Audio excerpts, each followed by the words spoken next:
dar arčiau, vėl už sankryžos, vėl po dešinė, vėlgi draudžiama sustoti. Ir iš karto yra aikštelė centrinė, kurios, tarkim, ryškiai matosi reklamą, va čia iš kairės matosi 15 minučių nemokamai. Ir čia mėlynai šviečia tiesiai, tas pats reklama yra. Sudarytas sąlygas įvažiuoti, tarkim, pasitikti, jeigu kažkas tiesiai prieš durų įvažiavimą yra aikštelė. Perinant iš karto centrinį įsijimą. Čia nemokamai. Tai va, šitą nemokamai įvažiuojat.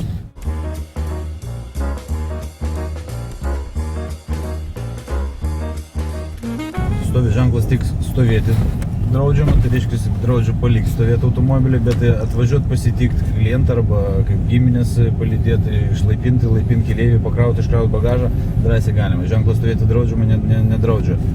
Sustoti ir išlydėti. Tai dažniausia problema, kad susirūpina artimaisiais per daug ir pasiėmė lagaminus ir ne tik nori palydėti ir palieka automobilį. Paprastas pavyzdys, automobilis stovi be vairuotojo, paliktas, galėsim pravažiuoti dar keletą kartų, kiek laiko jisai stovės.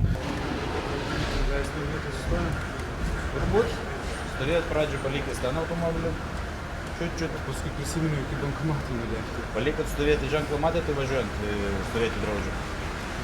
Matėte. Bet to patraukėte automobilį, kažkiek laiko, čia palikote ir vėl išėjot. Du kartus toj pačioj vietai. Bet oro uostai būna dažnai Kartą į metus atvažiuoju. ir dažniausiai jūs nieks nevažiuoja. Čia gal antrą kartą taip sustoja. O priežastis, tarkim, dėl kurios jūs... Žinot, kad yra, tarkim, aikštelė centrinėje, galima pastatyti 15 minučių nemokamai, tarkim, ilgesniam laikui. Žinot, bet vis tiek, tarkim, palikot čia. Jo. Tai gal galit paaiškinti, kodėl, jeigu yra sudarytas sąlygos, kodėl piktnaudžiaujat?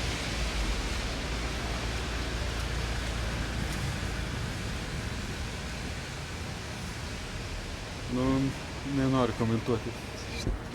Labas vakaras. Labas vakaras. Tai kodėl ponė stovit po draudžiamų ženklų? Kelias minutės pasikalbam ir viskas. Kelias minutės? Ir išvažiuoju. Bet žinokit, Gerai važiuoju. čia Viskas važiuoju. Gan ilgai Gerai, stovite. viskas važiuoju. Yra ir kitų vietų turbūt pasikalbėti. Kaip Gerai, viskas važiuoju. išvažiuojate? Taip. Ponas, atsisėskite automobilį, pastatykite automobilį į šitą aikštelę, pasikraukit keleivius. Aš važiavau, neįleidžiu per šlankomą. Kodėl neįleidžia? Pasižiūrėkit. Prašom, pabandykime dar kartą, gerai, nepažeidėme kelių eismo taisyklių, gerai? Atsisėskit. Stovėjau 15 minučių. Ponas, yra kita aikštelė, važiuokit, nepažeidinėkit, gerai? Gali ir autobusas trukdote eismui. Ten, kad yra durnių laivas, parašyta. Durnių laivas, sakė, yra.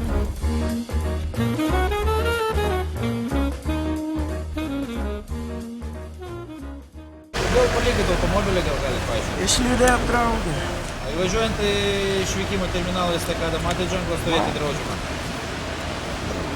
Ar matėt ženkliuką, kad draudžiama? Matėme. Ir kodėl palikot? Tai lagaminus, kad nunešti. Nešti lagaminus. Kiek laiko užtruko nunešti lagaminus iki registracijos vartų ir atgal? Kokį 10 minučių. 10 minučių. Atsisveikinti.